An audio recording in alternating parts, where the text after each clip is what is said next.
Karon balik kita sa atong hugna sa kabilin. I heard nga nag-novena ka sa Basilica.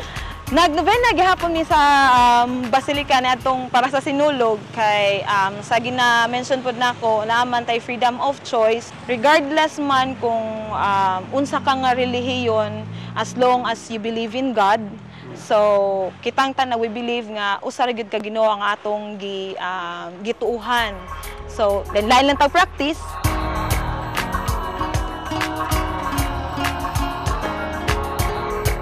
Unsa may mahitabo kung ang batanong member sa simbahan for example mahigugma og Katoliko? Ay okay ra na kay for the information pod ang simbahan daytood although ni departs siya sa Roman Catholic pero ang iyang pagka-Catholic wala siya mausab. Ang simbahan gapon Iglesia Filipina Independiente Catholic gihapon siya. So kung naay mga youth or membro nga mahigugma sa lahi nga relihiyon, wala ka na siya problema kay naman mi kuan nga freedom of choice nga makapili gid siya kung higugma siya lain nga relihiyon, amo man na siyang girespeto. Okay, na So, respect of religion. unya kung naaman gani poy gikan sa lain nga religion nga gusto pud mo balik, dili na mi necessary pa nga kinahanglan pabunyagan og usab. Kung Kay niya mabalik. we believe in one baptism only, one faith, one God. So kung nabunyagan na ka sa relihiyon nimo, pwede na siya simba dinhi. However, kung gusto jud ka nga ma-full-fledged IFI member, syempre tagaan ka og mga seminars, trainings o seminar sa kanang history nganong natukod ang atong nationalistic church. Kay nationalistic man gid. Nationalistic man gid siya.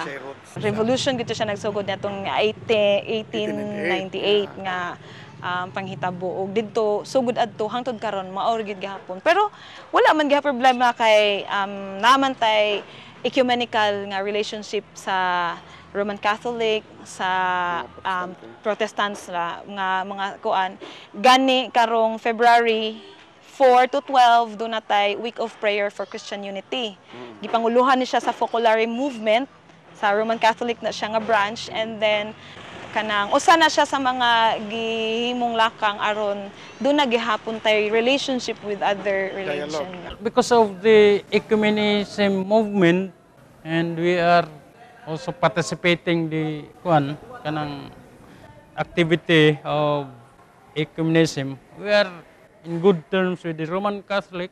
In fact, mostly sa mga Roman Catholic priests like that of Minor Seminary, John The 23rd. 23rd, the director there is the kanang in charge of the ecumenical movement of the Roman Catholic. We always have our meeting.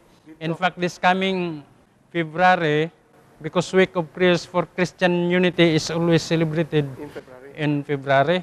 Sa Lunes hangtod sa Biyernes, usa ka simbahan among adtumi. The first host is the IFI. This coming hasta mga some of their congregation Protestant. UCCP mostly daghan ang UCCP. Prayer. Doon nami worship service. Next nga adlaw adto na pod sa Methodist kanang Lain nga mga ang usual diha nga last nga mag-host ang sa Roman Catholic kanang St. Vincent Ferrer sa Orhilio niadto pirmi mi diha pirmi pod sila mga re. With regards to nga murag ibalik siya Roman Catholic, murag di pa nato siya makita kay nationalistic man gid siya nga church. Mao man to siya ang usa sa mga rason nga ning buwag siya sa Roman Catholic aron naa siya kaugalingong identity as national Philippine church gid siya. Filipino church gid siya.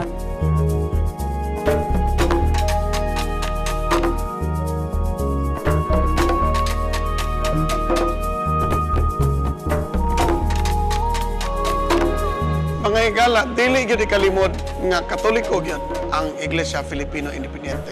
In fact, right now nag-andam sila para sa pista sa Santo Niño. Apan lahi usab siya tungod kay maura kini ang revolusyonaryo ug Pilipinong simbahan sa kasaysayan sa Pilipinas. Dini na usab natapos ang atong pasundayag sa kabilin. Nanginaot ako nga doon na kita'y nakatunan niining atong hugna karon. Kini ang inyong host si Jojo Bersales na namilit og nag-ingon kaning ipadayon ang pagtipid sa atong